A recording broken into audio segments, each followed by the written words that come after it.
ناظرین، مسلمانوں کا سب سے بڑا دشمن اسرائیل، جس نے کئی مسلمان ممالکوں کی ناک میں دم کر رکھا ہے، لیکن یہ آج کی مسلمانوں کے اس دور میں ہے۔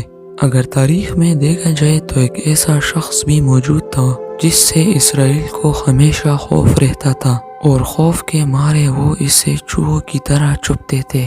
آج کی ویڈیو ایک باغی کے نام۔ السلام علیکم، میں ہوں حمزہ اور آپ دیکھ رہے ہیں حمزہ خلیل یوٹیوب چینل۔ جہاں مسلمانوں کی تاریخ کا سب سے بڑا مجاہد صلاح الدین ایوبی پیدا ہوا ہو، وہاں ایک نڈر اور دلیر ہی پیدا ہوگا۔ 28 اپریل 1937 میں عراق کے شہر العوجہ میں صدام حسین پیدا ہوا۔ صدام حسین کا باپ عبد المجید ایک انتہائی غریب چرواہا تھا جو صدام حسین کی پیدائش سے پہلے ہی فوت ہو گیا تھا۔ صدام حسین کی ابتدائی زندگی بہت مشکل رہی۔ 12 سال کی عمر میں ہی صدام حسین نے اپنا گھر چھوڑ دیا اور اپنے ماموں خیر اللہ تلفہ کے ساتھ رہنے لگے۔ خیر اللہ تلفہ جو عراقی فوج میں ایک افسر تھا، جس نے صدام حسین کو چھوٹی عمر میں ہی عراق کے سارے برے کاموں سے آگاہ کیا۔ صدام حسین کو تاریخ پڑھنے کا بہت شوق تھا، اس لیے وہ کبھی کبھار اپنی جیب خرچی سے ہی تاریخی کتاب خرید لیتا اور اس کو پڑھا کرتا۔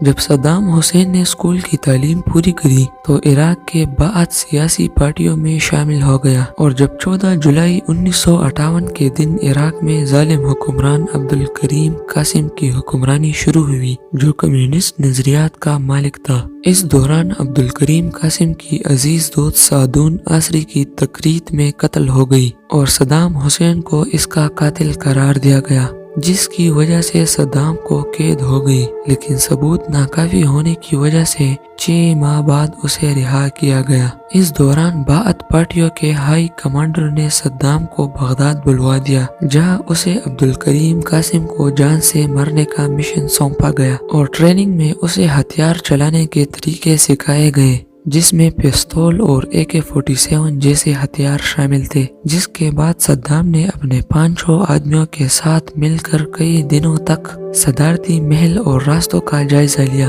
کہ کس طرح اور کہاں قاسم کو مارنا چاہیے، اور آخر کار 7 اکتوبر 1959 کے دن صدام اور اس کے 5 آدمیوں نے مل کر قاسم کی کار پر فائرنگ کر دی، جس میں 2 گولیاں قاسم کو لگی لیکن وہ بچ گیا۔ فائرنگ کے دوران ایک گولی صدام حسین کی پاؤں میں بھی لگ گئی تھی، لیکن صدام کسی طرح بھی کر کے وہاں سے بچ نکل گیا تھا۔ گرفتاری کے خوف سے وہ ہسپتال نہیں جا سکتا تھا، اس لیے اس کے دوست نے زخم کے ارد گرد کے گوشت کو ریزر بلیڈ سے کاٹ کر گولی نکال دی اور پٹی کر دی۔ اس دوران عراق میں ہر جگہ ناکہ بندی تھی اور جگہ جگہ صدام حسین کے پیچھے پولیس لگ گئی تھی۔ صدام حسین نے اپنا حلیہ بدلا اور بغداد سے نکلنے میں کامیاب ہو گیا۔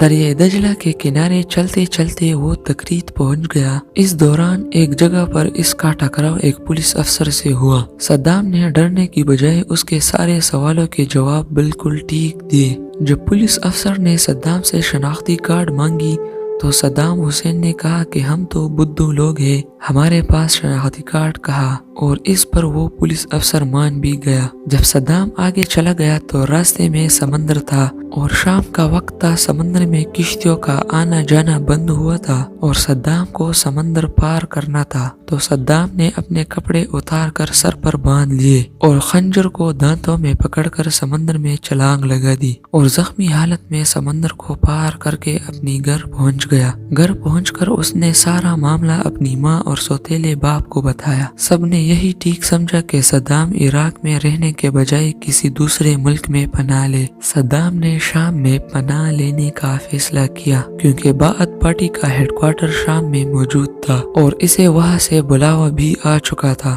دمشق میں موجود بعث پارٹی کے سربراہ مائیکل افلک نے صدام اور اس کی آدمیوں کو خوش آمدید کہا اور اسے اپنے پارٹی میں بڑا مقام دیا۔ پارٹی کے فیصلے کے مطابق صدام کی ادھوری تعلیم کو پورے کرنے کے لیے اسے مصر کی قاہرہ یونیورسٹی بھیج دیا گیا، جہاں صدام حسین نے لا کی ڈگری حاصل کی۔ قاہرہ میں صدام کی ملاقات جمال عبد الناصر سے ہوئی، یہ بھی قاسم کی حکومت کے خلاف تھا۔ یہاں سے امریکی CIA نے صدام سے رابطہ شروع کیا۔ قاہرہ میں قیام کے دوران صدام امریکی سفارت خانہ جاتے رہے اور امریکی CIA سے عراق کی خبر لیتے رہے۔ صدام نے قاہرہ سے لا کی ایجوکیشن مکمل کی اور 25 فروری 1960 کے دن صدام جب مصر میں تھا تو عراق میں اس کو موت کی سزا سنائی گئی۔ فروری 1963 میں جب جنرل عبد الرحمن عارف نے قاسم کو قتل کیا تو بعث پارٹی کے اس کامیاب انقلاب کے بعد صدام بغداد واپس آ گیا اور 1963 کے آخر میں اس کو بعث پارٹی کے اعلیٰ کمان کا رکن منتخب کیا۔ پھر 4 ستمبر 1964 کو بعث پارٹی کی گرفتاری کا عمل شروع ہوا،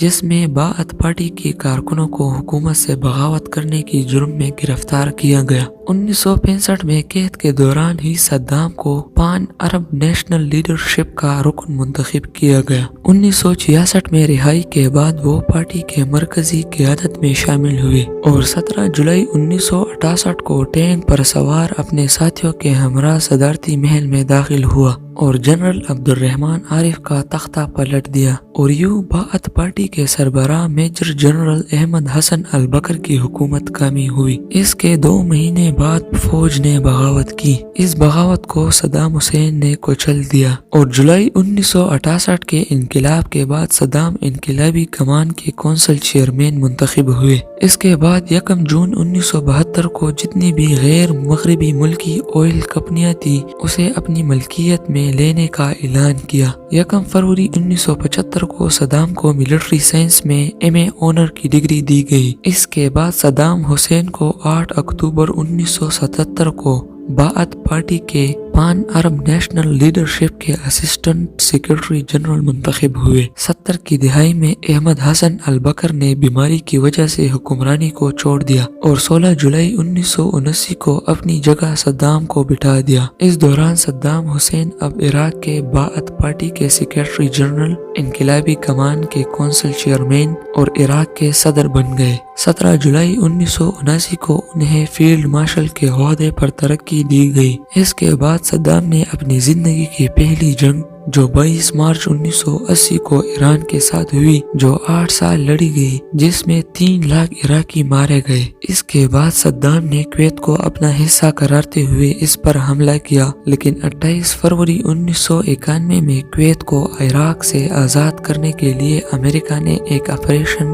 ڈیزرٹ اسٹارم کو شروع کیا۔ اس دوران صدام حسین نے ایک بڑی جنگ کی شروعات کی، لیکن اس جنگ میں صدام حسین کو شکست ہوا اور 27 فروری کو کویت صدام حسین کے قبضے سے آزاد ہوا۔ اس کے بعد صدام حسین کی زوال کے دن شروع ہوئے اور اس پر کئی طرح کے الزامات لگائے گئے، جس میں عراق میں غیر قانونی ہتھیار رکھنے کی جرم میں صدام کو گرفتاری کا حکم دیا گیا اور ساتھ ساتھ عراق پر فضائی اور ہوائی حملے کیے گئے اور 9 اپریل 2003 کو صدام کے مجسمے کو گرا کر صدام حسین کو ڈھونڈنے کا عمل شروع کیا اور آخر کار صدام حسین کو 14 دسمبر 2003 کو تکرت کے قریب ایک تہخانے سے گرفتار کیا اور امریکی عدالت میں اسے موت کی سزا سنائی گئی۔ بالآخر 30 دسمبر 2006 کو عید الاضحیٰ کے دن امریکی ایجنٹوں نے بغداد کے شہر اسے پھانسی دے کر شہید کیا۔ صدام حسین کی موت سے 5 مہینے پہلے ہی ان کے دونوں بیٹوں ادائی حسین اور قشائی حسین کو قتل کیا گیا تھا۔